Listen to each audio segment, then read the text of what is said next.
Hello guys, आज हम next topic करेंगे chapter second principles of management class 12 business का। उससे वीडियो शुरू करने से पहले आप मेरे चैनल को सब्सक्राइब कर देना, वीडियो को लाइक कर देना और शेयर कर देना कि और लोगों का भी बेनिफिट हो सके। चलिए आइए स्टार्ट करते हैं। नेक्स्ट टॉपिक है techniques of management. Techniques of management, ये भी टेक्निक्स किसने दी है?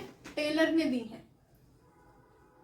टेलर को हम क्या कहते हैं? मैंने अपनी पिछली वीडियो में बताया है, father of scientific management.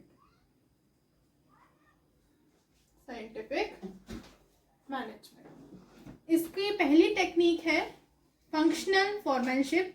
Functional foremanship मतलब है कि एक फैक्ट्री के अंदर जो फोरमैन्स हैं, जिनका डेली बेसिस पर वर्कर्स के साथ फेस टू फेस कांटेक्ट होता है, तो वो कैसे करते हैं? जो फॉरमैन है वो डिवाइड कर देते हैं काम को 8 मैनेजर के अंदर। 8 फंक्शंस परफॉर्म होते हैं, 8 फंक्शंस परफॉर्म होते हैं, तो वो 8 एम्प्लॉयज के अंदर क्या कर देते हैं?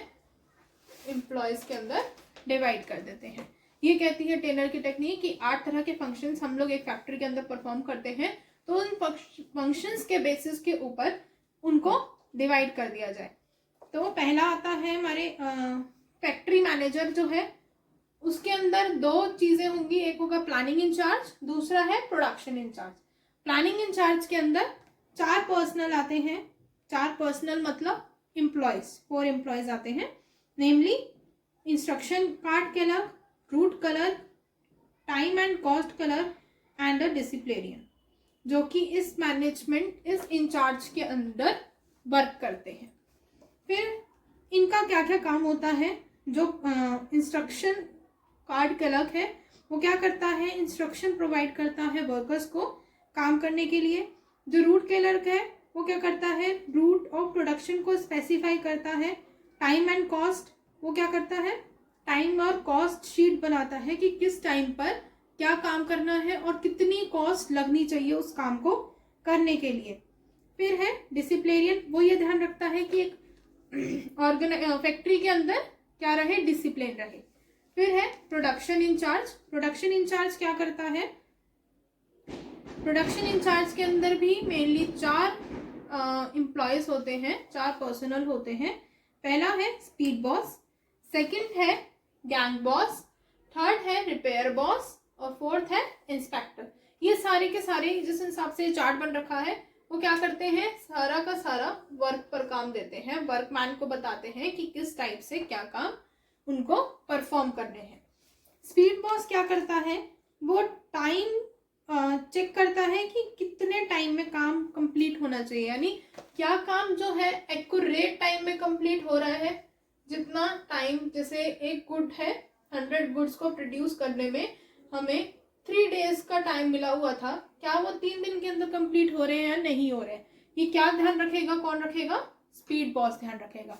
फिर नेक्स्ट है गैंग बॉस। जो गैंग बॉस है वो क्या करता है? मशीन और टूल्स का ध्यान रखता है कि मशीन और टूल्स किस किस तरह के उनको रिक्वायरमेंट होगी आगे प्रोडक्शन में।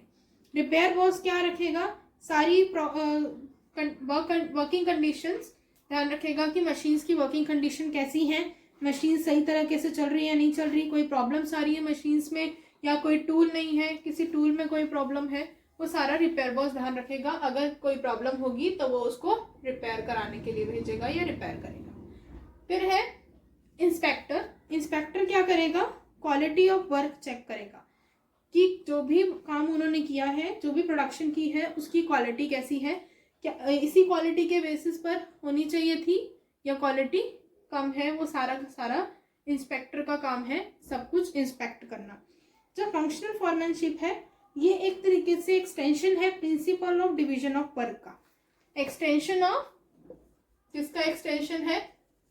ये भी एक इंपॉर्टेंट लाइन है, extension of division of work का। ठीक है, अब डिवीजन ऑफ वर्क क्या होता है कि स्पेशलाइजेशन के बेसिस पर हम डिवाइड कर देते हैं वर्क को। ये वाला पॉइंट हम पढ़ेंगे फ्यूल्स के प्रिंसिपल में, जब और डीपली थोड़ा सा पढ़ेंगे। फिर नेक्स्ट है कि जो फॉरमैन्स हैं वो हर तरीके से अपनी जो भी उनकी क्वालिटीज होती हैं, जो जिस काम में वो स्पेशलिस्ट होते हैं, उस काम के हिसाब से वो लोग वर्क जो है वो डिवाइड कर लेते हैं। अब मैं आपको बहुत एक इम्पॉर्टेंट चीज़ बताने जा रही हूँ, ध्यान से सुनना। क्या है, ये जो पॉइंट्स हैं ये कई बार जो होता है सबको बहुत ज़्यादा प्रॉब्लम आती है इन पॉइंट्स को याद करने में, जैसे instruction card कैलर, crude कैलर, time and cost कैलर। इसके लिए मैं एक एक्रोनम दे रही हूँ। एक्रोनम यानी आपने सिर्फ एक चीज़ याद रखनी है जिससे आपको ये याद रहेंगे। ये है, देखो, टायर्ड सर्जी, ये एक एक्रोनम है जिससे आपको ये पॉइंट सारे जो हैं याद रहेंगे। मोस्टली सभी को यही प्रॉब्लम आती है, भैया पॉइंट्स याद नहीं हो रहे, पॉइंट्स याद नहीं हो रहे। तो टायर्ड सर्जी। अब इनमें क्या क्या मतलब है? टी से टाइम एंड कॉस्ट क्लर्क, ठीक है। आई से इंस्ट्रक्शन क्लर्क, आर से रूट क्लर्क, और डी से डिसिप्लिनेरियन, एस से स्पीड बॉस, आई से इंस्पेक्टर, आर से रिपेयर बॉस, जी से गैंग बॉस।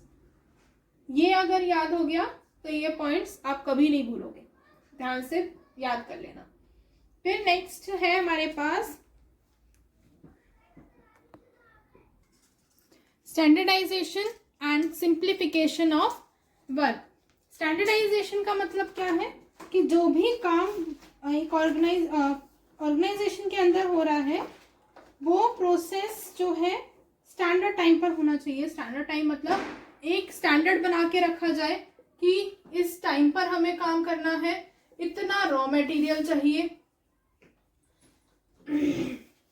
इतना रॉ मटेरियल चाहिए, इतनी मशीनरी की, कितनी मशीनरी की रिक्वायरमेंट्स हैं, ठीक है। फिर है इसमें simplification of work. Simplification of work का मतलब क्या है? जो भी हम काम कर रहे हैं उनको उनकी वैरायटीज, यानी जो भी प्रोडक्ट निकल कर आया है उनकी कैसी वैरायटी होगी, उनका मेन एम होता है कि एलिमिनेट कर दे अननेसेसरी डाइवर्सिटी ऑफ प्रोडक्ट्स। इसका रिजल्ट क्या आता है कि कॉस्ट जो है उनकी वो सेव हो जाती है, चाहे वो लेबर की कॉस्ट हो, चाहे वो मशीनरी की कॉस्ट है, चाहे वो टूल्स की कॉस्ट है। अच्छे से फुलर यूटिलाइजेशन होता है इक्विपमेंट्स का, और जो टर्नओवर रेशियो है, टर्नओवर यानी जो सेल्स रेशियो होती है, वो भी इंक्रीज हो जाती है। फिर नेक्स्ट है मेथड स्टडी। मेथड स्टडी में क्या है कि कोई भी हम एक अच्छा सा ऐसा वे ढूंढ ले, वन बेस्ट वे, एक अच्छा सा वे ढूंढ ले कि किस वे में हमें काम करना है, राइट वे ढूंढना है, ठीक है, जिससे जो भी हमारा जो रॉ मटेरियल है वो एक अच्छे गुड में एक अच्छा गुड फाइनल प्रोडक्ट बन जाए, ठीक है। इसका ऑब्जेक्टिव क्या होता है कि कॉस्ट कम आए, मैक्सिमाइज द क्वालिटी, क्वालिटी अच्छी हो, जो कस्टमर हैं वो भी सेटिस्फाई रहें। फिर नेक्स्ट है मोशन स्टडी। मोशन स्टडी क्या है? स्टडी ऑफ मूवमेंट्स, जो भी मूवमेंट है उनकी स्टडी करना, लाइक लिफ्टिंग हो गया, putting objects, sitting and changing positions etcetera. ये सारी जो टिपिकल जॉब्स हैं ये इसके अंदर आती हैं। मोशंस जो हैं वो प्रोडक्टिव होने चाहिए, इंसिडेंटल होने चाहिए, और अनप्रोडक्टिव जो हैं वो भी अलग अलग तरीके से होते हैं। फिर है जो इन मोशंस के लिए, यानी जो भी वो काम कर रहे हैं वो कितने टाइम में कर रहे हैं, इसके लिए टेलर क्या कहता है कि स्टॉप वॉचेस यूज करनी चाहिए, अलग अलग वेरियस सिंबल्स यूज करने चाहिए, कलर्स यूज करने चाहिए कि हर एक मोशन को हम क्या कर सके, आइडेंटिफाई कर सके। टाइम स्टडी यानी जो भी हमारा टाइम है वो जो भी हमारा वर्क है वो किस में कंप्लीट हो जाना चाहिए, एक स्टैंडर्ड टाइम में कंप्लीट हो जाना चाहिए, जो भी उन्होंने टाइम सेट कर रखा है। जैसे कि और इन टाइम पर क्या उन्होंने बोला है कि अगर जो भी टाइम है उसके ऊपर हम उनको क्या दे सकते हैं, कुछ एक्स्ट्रा पैसा दे सकते हैं, कुछ एक्स्ट्रा बोनस दे सकते हैं टाइम के बेसिस पर। एक एग्जांपल है कि एक कार्डबोर्ड है जो 20 मिनट्स के अंदर, स्टैंडर्ड टाइम है कि वो 20 मिनट्स के अंदर तैयार होना चाहिए, तो एक पर्सन ने क्या करा, 3 बॉक्सेस बना दिए 1 घंटे के अंदर। तो हमने अज्यूम किया कि अगर वर्कर्स को हम 8 घंटे लगा दें, शिफ्ट दे दें और उनका 1 आवर डिडक्ट कर दें रेस्ट और लंच के लिए, तो उनके पास कितने आवर बचे, 7 आवर बचे। तो 7 घंटे के अंदर अगर वो 3 बॉक्सेस 1 घंटे के अंदर बनाते हैं तो क्या हो गया, 21 बॉक्सेस बना सकते हैं। तो स्टैंडर्ड टाइम से क्या होगा, हम लोगों को आसानी हो जाएगी एक काम को कंप्लीट करने के लिए। तो पहले से ही टाइम सेट करके रखना है कि किस टाइम में कितना काम होना चाहिए। है फटीग स्टडी। फटीग स्टडी के अंदर क्या है कि जो एक पर्सन है वो बहुत ज़्यादा टायर्ड फील करता है जब वो बहुत सारा काम कर लेता है, चाहे वो फिजिकली और मेंटली दोनों तरीके से थक जाता है। तो उस टाइम पर उसे रेस्ट इंटरवल्स देनी ज़रूरी होती है, यानी एक लंच टाइम वगैरह दे दिया जाता है। उनको डायरेक्टली एक पूरे के पूरे टाइम में काम नहीं कराया जाता, 1 घंटे का, आधे घंटे का जो भी है रेस्ट इंटरवल देना चाहिए। अगर वो इंसान थका हुआ होगा तो उसकी एफिशिएंसी जो है वो उस कैपेसिटी से काम नहीं कर पाएगा।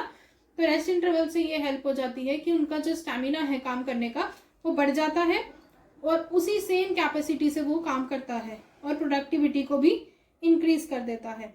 ठीक है, फिर जो फटीग के यानी जो थकावट है उसके भी बहुत सारे कॉजेज हो जाते हैं। जैसे लॉन्ग वर्किंग आवर्स तक काम करने से वो थक जाएंगे, मेंटली स्ट्रेस लेने लग जाएंगे और उनके जो रिलेशंस हैं वो बॉस के साथ अच्छे नहीं बनेंगे। बैड वर्किंग कंडीशंस के वजह से भी हो सकता है। तो बहुत सारे इंट्रेंसेस जो हैं वो इस फटीग स्टडी की हेल्प से क्या हो सकते हैं, रिमूव हो जाते हैं। फिर नेक्स्ट है डिफरेंशियल पीस बेस सिस्टम।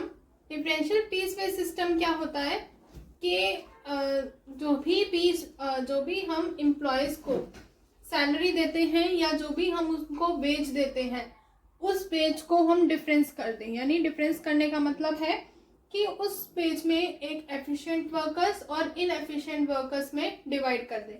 जैसे कि एक एग्जांपल है, अगर इन्होंने एक स्टैंडर्ड लिमिट रख दी, एक स्टैंडर्ड टाइम रख दिया कि 10 यूनिट्स जो हैं वो प्रोड्यूस करेंगे 10 या 10 से ऊपर, एक स्टैंडर्ड यूनिट रख दी कि 10 यूनिट प्रोड्यूस करने पर उनको 50 रुपये मिलेगा। अगर उससे ऊपर भी करते हैं तो भी 50 रुपये उनको दिया जाएगा और लेस देन 10 यूनिट करते हैं तो उनको कितने रुपीज से बेच मिलेगा, 40 रुपीज से।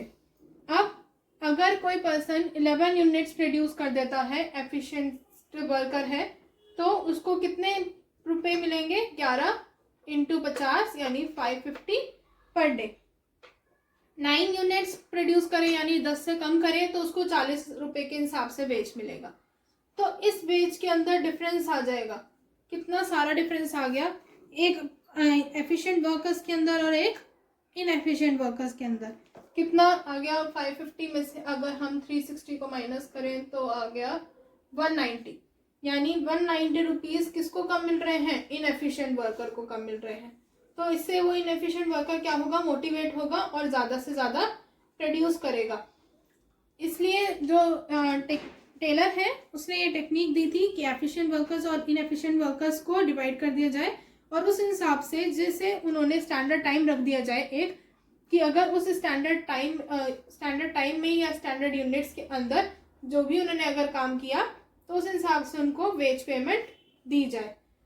फिर इसमें एक पॉइंट है मेंटल एवोल्यूशन।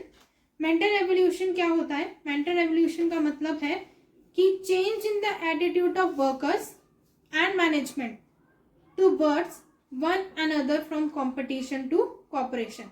यानी मेंटल एवोल्यूशन का मतलब है कि जो मैनेजमेंट है और वर्कर है उनका एटीट्यूड चेंज करना। किस बारे में एटीट्यूड चेंज होना, कि वो एक दूसरे से कंपटीशन ना करें बल्कि क्या रखें, कोऑपरेशन रखें।